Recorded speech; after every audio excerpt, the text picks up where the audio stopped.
प्रिय विद्यार्थियों नमस्कार, सुप्रभात। आज हम इस वीडियो में कक्षा 11th अर्थात 11वीं के हिंदी साहित्य में मुंशी प्रेमचंद द्वारा रचित ईदगाह कहानी पढ़ने जा रहे हैं। पिछले वीडियो में आपने देखा था कि किस तरह से मुंशी प्रेमचंद के द्वारा एक ईदगाह का त्योहार मनाने के लिए हामिद नाम का एक छोटा बालक, जिसकी अम्मी जान और अब्बा जान दोनों इस संसार से विदा ले चुके थे, केवल उनकी दादी माँ ही उनका लालन पालन कर रही थी। ऐसी दादी माँ जिसके पास बहुत गरीबी है, लेकिन फिर भी वो अपने पोते के लिए, उस बच्चे के लिए, उसकी इच्छा पूर्ति के लिए सब कुछ करती है। इसी प्रसंग में वो जब ईद का त्योहार आता है और घर में मिठाइयों की स्थिति बनाई जाती है, लेकिन उस घर में मिठाई कैसे बने जहाँ चंद पैसे भी परिवार को खाने के लिए ना हो, खाने को दाना तक ना हो। ऐसी विषम परिस्थितियों में भी किस तरह से अपने उस छोटे बच्चे हामिद के लिए वो अपना काम हर चीज जुटा पाती है और उसे ईदगाह के मेले में भेजती है। और मेले में जब पूरे ग्राम के लोग पहुंचते हैं तो कहानी में आपने दृश्य देखा था पिछले वीडियो में कि वहां जाने के बाद कतारबद्ध तरीके से किस तरह से ईद की नमाज अदा की जा रही है, उस दृश्य तक आपने देखा था। इससे आगे का दृश्य इस कहानी में हम देखते हैं कि किस तरह शहरी और ग्रामीण परिवेश के लोगों का अंतर उनकी वेशभूषा, उनकी पहनावा, पोशाक से पता चल जाता था।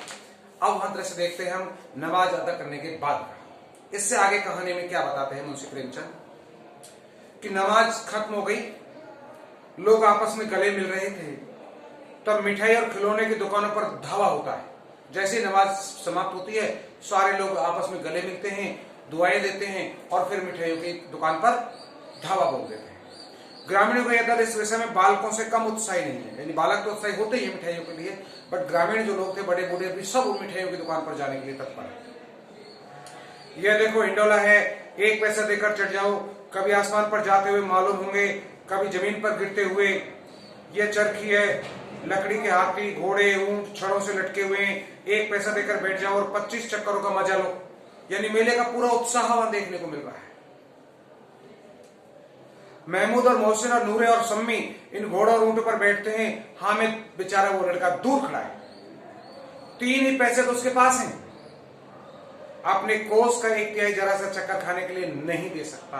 यानी 1 पैसा यदि वो खर्च कर दे तो 2 पैसे उसके पास शेष बचते हैं, लेकिन वो 1 पैसा खर्च करना एक चक्कर लगाने के लिए मात्र क्यों नहीं। सब चरखियों में उतरते हैं और सारे साथी बच्चे जो होते हैं अब खिलौने लेंगे। अब खिलौनों की बारी आती है। इधर दुकानों की कतार लगी हुई है, तरह तरह के खिलौने, सिपाही और गुजरिया, राजा और वकील, भिस्ती और धोबेन और साधु। वाह कितने सुंदर खिलौने हैं। अब बोला ही चाहते हैं। महमूद सिपाही लेता है, खाकी वर्दी और लाल पगड़ी वाला, कंधे पर बंदूक रखे हुए, मालूम होता है अभी कयामत लिए चला आ रहा है। मोहसिन को भिस्ती पसंद है, कमर झुकी हुई है, ऊपर मशक रखे हुए है, मशक का मुंह एक हाथ से पकड़े हुए है, कितना प्रसन्न है, शायद कोई गीत गा रहा है, बस मशक में पानी उड़ेला ही चाहता है। नूरे को वकील से प्रेम है, कैसी विद्युता है उसके मुख पर, काला चोंगा, सफेद नीचे सफेद अचकन, अचकन के सामने की जेब में घड़ी, सुनहरी जंजीर, एक हाथ में कानून का पोथा लिए हुए वकील का खिलौना ले रहा है। वो मालूम होता है अभी किसी अदालत की जगह बहस करके चले आ रहे हैं। यह सब 2-2 पैसे के खिलौने हैं। हामिद के पास कुल 3 पैसे हैं। 2 पैसे खर्च करे तो कोई भी खिलौना वो खरीद सकता है। इतने महंगे खिलौने वे कैसे ले? खिलौना कहीं हाथ से छूट पड़े तो चूर चूर हो जाए, जरा पानी पड़े तो सारा रंग धुल जाए। ऐसे खिलौने लेकर वे क्या करेगा, किस काम का, ये विचार करके वो हामिद कोई भी खिलौना भी नहीं खरीदता, न चरखे में ही घूमता।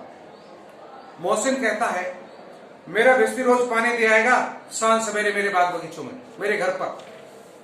महमूद बोला और मेरे सिपाही घर का पहरा देगा, कोई चोर आएगा तो फौरन बंदूक फायर कर देगा। यानी कि अपने अपने खिलौने की कर्तव्यबाजी, अपने अपने खिलौने के महत्व को बताने का प्रयास करते हैं, लेकिन बेचारे हामिद पास तो कोई खिलौना है ही नहीं, तो वो किस खिलौने का महत्व बताए। बहुत दूर की बात थी उसकी खरीद से, क्योंकि मात्र 3 नए पैसे जो उसके पास थे। नूरे बोला और मेरा वकील खूब मुकदमा लड़ेगा। सम्मी बोला और मेरी धोबिन रोज कपड़े धोएगी। हामिद खिलौने की निंदा करता है कि मिट्टी की तो है, गिरे तो चकनाचूर हो जाए, लेकिन ललचाई हुई आंखों से खिलौनों को वो देख रहा है।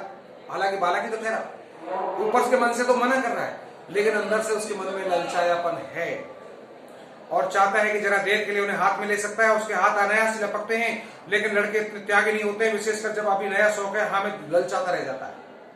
खिलौने के बाद मिठाई आती, किसी ने रेवड़ियां ली, किसी ने गुलाब जामुन, किसी ने सोन हलवा, मजे से खा रहे हैं। हामिद बिरादरी से पृथक है, अब आगे के पास 3 पैसे हैं, विशेषकर अभी नया शौक है, हामिद ललचाता रह जाता है। खिलौने क्यों नहीं कुछ लेकर खाता, ललचाई आंखों से सबकी ओर वो देखता रहता है। चूंकि उसके पास मात्र 3 पैसे थे, अब मिठाई खा लेगा तो फिर बचे क्या? यानी कोई एक काम तो कर सकता है, सारे बच्चों के साथ सभी काम करने में असंभव है। मोहसिन कहता है, हामिद रेवड़ी ले जा, कितनी खुशबूदार है। हामिद को संदेह हुआ वह केवल क्रूर विनोद है, मजाक है। मोहसिन इतना उदार नहीं है, लेकिन यह जानकर भी उसके पास जाता है। मोहसिन दोने से एक रेवड़ी निकालकर हामिद की ओर बढ़ता है। हामिद हाथ फैलाता है, मोहसिन रेवड़ी अपने मुंह में रख लेता है। महमूद, नूरे और सब में खूब ताली बजा हंसते हैं और मोहसिन खिसिया जाता है। यानी क्या करें? मोहसिन, अच्छा अब की बार जरूर हामिद, अल्लाह कसम ले जा। उसमें फिर मिठाई देने का प्रयास करता है, लेकिन हामिद कहा रखे रहो, मुझे नहीं चाहिए तुम्हारी मिठाई। क्या मेरे पास पैसे नहीं है? सम्मी बोला, 3 ही पैसे तो हैं, 3 पैसे में क्या क्या लोगे बताओ। चिढ़ाने का काम कर रहे हैं दूसरे बच्चों को, नहीं हामिद को। महमूद बोला, हमसे गुलाब जामुन ले जा भाई हामिद, मोहसिन बदमाश है, चल हमसे ले ले। लेकिन हामिद ने बोला कि मिठाई कौन बड़ी नेमत है, किताब में इसकी कितनी बुराइयां लिखी हैं। मोहसिन बोला, लेकिन दिल में कह रहे होंगे कि मिले तो खा ले, इतने अपने पैसे क्यों नहीं निकालते। वास्तव में सही बात थी। मोहसिन के मुंह से बार बार ये कहना, या सम्मी के द्वारा या नूरे के द्वारा, लेकिन हामिद बेचारा करे तो क्या करे, किस तरह से वो मिठाई खा सकता है? क्योंकि मिठाई के लिए तो पैसे खर्च होते हैं, इसलिए मिठाइयों की बुराई करने का संकेत किताबों में लिखा हुआ बताने का प्रयास करता है। महमूद बोला, और हम समझते हैं कि इसकी चालाकी, जब हमारे सारे पैसे खर्च हो जाएंगे तो हमें ललचा कर ये बाद में खाएगा। इस तरह से हामिद को चिढ़ाने का प्रयास किया जाता है। मिठाइयों के बाद कुछ दुकानें लोहे की चीजों की आई, कुछ गिलहट और कुछ नकली गहनों की। लड़कों के लिए यहाँ कोई आकर्षण नहीं था, क्योंकि लोहे की दुकान में बच्चे क्या खरीदे, कुछ नहीं। वे सब आगे बढ़ जाते हैं। हामिद लोहे की दुकान पर रुक जाता है। कई चिमटे रखे हुए थे। उसे ख्याल है कि दादी के पास चिमटा नहीं है, तवे से रोटियां उतारती है तो हाथ जल जाता है। अगर ये चिमटा ले जाकर दादी को दे दे तो वह कितनी प्रसन्न होगी, फिर उनकी उंगलियां कभी ना जलेंगी, घर में एक काम की चीज हो जाएगी। खिलौने से क्या फायदा? सोचता है कि दादी अम्मा का हाथ जब तवे पर रोटी बनाते तो हाथ जलता है। व्यर्थ में पैसे खराब होते हैं, जरा देर ही तो खुशी होती है, फिर तो खिलौने का कोई आंख उठाकर नहीं देखता, या तो घर पहुंचते पहुंचते टूट फूट कर बराबर हो जाएंगे। चिमटा अपने काम की चीज है, रोटियां तवे से उतार लो, चूल्हे में सेक लो, कोई आग मांगने आए तो चटपट चूल्हे से आग निकाल कर उसे दे दो। अम्मा बेचारी का कहाँ फुर्सत है कि बाजार आए, उतने पैसे ही कहाँ मिलते हैं, रोज हाथ जला लेती है। हामिद के साथ ही आगे बढ़ गए, जमीन पर सबके सब शरबत पी रहे हैं। देखो सब कितने लालची हैं, इतनी मिठाइयां ली, मुझे किसी ने एक भी ना दी। हामिद मनी मनी सोचता है। उस पर कहते हैं कि मेरे साथ खेलो, मेरे ये काम करो। अब अगर किसी ने कोई काम करने को कहा तो पूछूंगा, खाए मिठाइयां, आप मुंह सड़ेगा, फोड़े फुंसियां निकलेंगी, आपकी जबान चटोरी हो जाएगी, तब घर से पैसे चुराएंगे और मार खाएंगे। किताब में झूठी बातें थोड़ी लिखी हैं, मेरी जबान क्यों खराब होगी? अम्मा चिमटा देखने से दौड़कर मेरे हाथ से ले लेगी और कहेगी, मेरा बच्चा अम्मा के लिए चिमटा लाया है, हजारों दुआएं देगी, फिर पड़ोस की औरतों को दिखाऊंगा, सारे गांव में चर्चा होने लगेगी, हमें चिमटा लाया, कितना अच्छा लड़का है।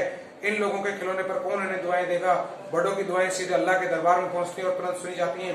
मेरे पास पैसे नहीं है, तभी तो मोहसिन और महमूद यूं मिजाज दिखाते हैं।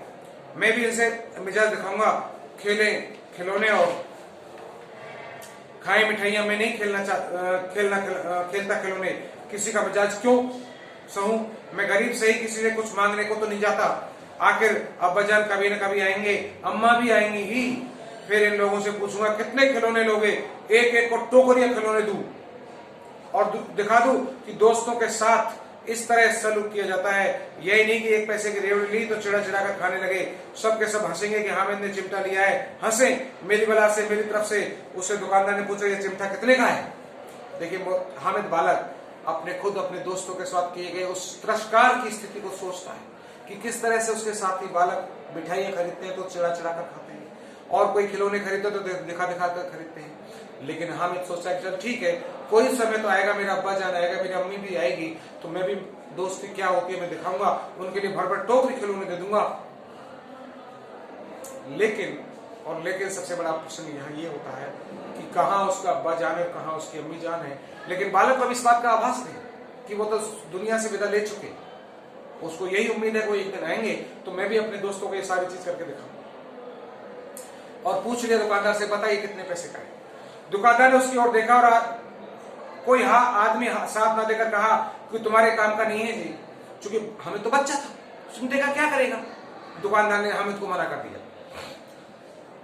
हामिद बोला बिकाऊ है कि नहीं, बिकाऊ क्यों नहीं है और क्यों यहाँ लादे हुए हैं, तो बताते क्यों नहीं कि क्या पैसे का है।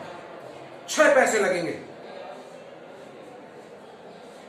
हामिद का दिल बैठ गया, मात्र 3 पैसे जेब में।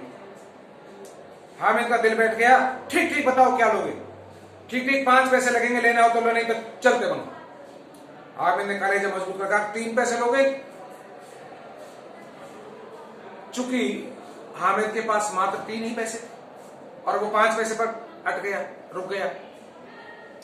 यह कहता हुआ वह आगे बढ़ गया कि दुकानदार की घुड़कियां ना सुने, लेकिन दुकानदार ने घुड़कियां नहीं दी, बुलाकर उसे चिमटा दे दिया। 3 पैसे में दे दी। हामिद उसे उस तरह कंधे पर रखा मानो बंदूक और शान से करता हुआ संगियों के पास आया, अपने दोस्तों के साथ आया। जरा सुने सब के सब क्या क्या आलोचना करते हैं उस हामिद को जरा खरीदे गए चिमटे की। मोहसिन ने हंसकर कहा, यह चिमटे क्यों लाए पगले, इसे क्या करेगा। हामिद ने चिमटे को जमीन पर पटक कर कहा, जरा अपनी बेइज्जती जमीन पर गिरा दो, सारी तस्वीरें चूर चूर हो जाए, बचा लो। उसने चिमटा जमीन पर फेंक के मारा कि देख मेरा चिमटा कितना साहिल, तुम्हारे बेइज्जती को फेंको ना, अभी मिट्टी में चूर चूर हो जाएगा। महमूद बोला, यह तो चिमटा कोई खिलौना है। नहीं, हमारे तो खिलौने। हामिद बोला, खिलौना क्यों नहीं है, अभी कंधे पर रखा बंदूक हो गई, हाथ में लिया तो फकीरों का चिमटा हो गया, और चाहूं तो इससे मजीरे का काम भी ले सकता हूं, बजा सकता हूं, बाजा भी बजा सकता हूं इससे। यह चिमटा जमा दूं तो तुम लोगों के सारे खिलौने की जान निकल जाए। तुम्हारे खिलौने कितना ही जो लगाए, मेरे चिमटे का बाल भी बांका नहीं कर सकते। मेरा बहादुर शेर है चिमटा। सब मैंने खंजरी ली थी, प्रभावित होकर बोला, मेरी खंजरी से बदलोगे, 2 आने की है। हामिद की खंजरी की उपेक्षा से देखा, मेरा चिमटा चाहे तो तुम्हारी खंजरी का पेट फाड़ डाले, बस एक चमड़े की झिल्ली लगा दी, डब डब बोलने लगी। जरा सा पानी लग जाए तो खत्म हो जाए। मेरा बहादुर चिमटा आग में, पानी में, आंधी में, तूफान में बराबर बिटा खड़ा रहेगा। अपने चिमटे की खूबियों को दिखाता है बच्चा हामिद। चिमटे ने सभी को मोहित कर लिया, लेकिन अब पैसे किसके पास धरें। फिर मेले में उससे दूर निकल आए। 9 कब के बज गए, धूप तेज हो रही है, घर पहुंचने की जल्दी हो रही है। बाप से भी जिद करें तो चिमटा नहीं मिल सकता। हामिद है बड़ा चालाक, इसलिए बदमाश ने अपने पैसे बचा रखे थे। सभी बच्चे आपस में इस तरह से वार्तालाप करने लग जाते हैं। अब बालकों के 2 दल हुए, मोहसिन, महमूद, सम्मी और नूरे एक तरफ और हामिद अकेला दूसरी तरफ। सांस प्राप्त हो रहा है, दोनों में आपस में उनमें बहस हो रही है। सम्मी तो विधर्मी हो गया, अपनी बात से दूर हो गया, दूसरे पक्ष से जा मिला। लेकिन मोहसिन, महमूद और नूरे भी हामिद से एक एक 2-2 साल बड़े होने पर भी हामिद के आघातों पे आतंकित हो गए। यानी हामिद बार बार इस बात को कहता है कि मेरा चिमटा तुम सबसे शेर है, लेकिन उस बात को चिढ़ाने का प्रयास करते हैं, चिमटा तो तुम्हारा लोहे का है, हमारे पास तो खिलौने, हमारे खिलौने तेरे चिमटे से तुलना कैसे कर सकता है। उसके पास न्याय का बल है और नीति की शक्ति, एक और मिट्टी है, दूसरी तरफ लोहा। जो इस वक्त अपने को फौलाद कह रहा है वे अजय है, घातक है। अगर कोई शेर आ जाए तो मियाँ भिस्ती के छक्के छूट जाए, मियाँ सिपाही मिट्टी को बंदूक छोड़कर भागे, वकील साहब की नानी मर जाए, चोंगे में मुझ पकड़ जमीन पर लेट जाए, मगर ये चिमटा, ये बहादुर, ये रुस्तम हिंद लपक कर शेर की गर्दन पर सवार हो जाएगा और उसकी आंखें निकाल लेगा। इस तरह से हामिद कहने लगा। मोहसिन ने एड़ी चोटी का जोर लगाकर कहा, अच्छा पानी तो भर नहीं सकता तुम्हारा ये चिमटा। हामिद ने चिमटे को सीधा खड़ा कर कहा, भिस्ती को एक डांट बताएगा तो दौड़ा हुआ पानी लाकर उसके द्वार पर छिड़केगा। मोहसिन परास्त हो गया, पर महमूद ने कुमुक पहुंचाई, अगर बच्चा पकड़ जाए तो अदालत में बंदे बंदे फिरोगे, तब तो वकील साहब के पैरे पड़ोगे ना। तो हामिद इस प्रबल तर्क का जवाब न दे सका। उसने पूछा कि हमें पकड़ने कौन आएगा। नूरे ने कहा, ये सिपाही बंदूक वाला। तो हामिद ने मुंह चढ़ाकर कहा, ये बेचारे हम बहादुर उसमें हिंद को पकड़ेगा। अच्छा लाओ अभी जरा कुश्ती हो जाए, उनकी सूरत देखकर दूर से भागोगे, पकड़ेंगे क्या बेचारे। मोहसिन को एक नई चोट सूझ गई, तुम्हारे चिमटे का मुंह रोज आग में जलेगा, यानी हामिद को चिढ़ाने के लिए तरह तरह के बच्चे अपने अपने तर्क दे रहे थे कि तुम्हारे चिमटे का तो मुंह रोजाना अग्नि में जला करेगा। उसने समझा था कि हामिद लाजवाब हो जाएगा, लेकिन ये बात ना हुई। हामिद ने तुरंत जवाब दिया कि आग में बहादुरी कूदते हैं जनाब, तुम्हारे या वकील सिपाही और बेइज्जती लेनियों की तरह घर में घुस जाएंगे। आग में कूदना वह काम है जो यह रुस्तम हिंद ही, मेरा ये चिमटा ही कर सकता है। इस तरह से समय नूरे को भी सजीव कर दिया।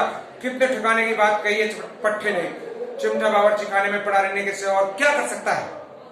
हामिद को कोई फड़कता हुआ जवाब नहीं, तो उसने धांधली शुरू की। मेरा चिमटा बावर्ची खाने में नहीं रहेगा, वकील साहब कुर्सी पर बैठेंगे तो जाकर उन्हें जमीन पर पटक देगा और उनका कानून के पेट में डाल देगा। अपने तर्क के हिसाब से उसको परास्त करने की कोशिश कर रहा है छोटा बच्चा हामिद। बात कुछ बनी नहीं, खासी गाली गलौज थी, लेकिन कानून के पेट में डालने वाले की बात छा गई।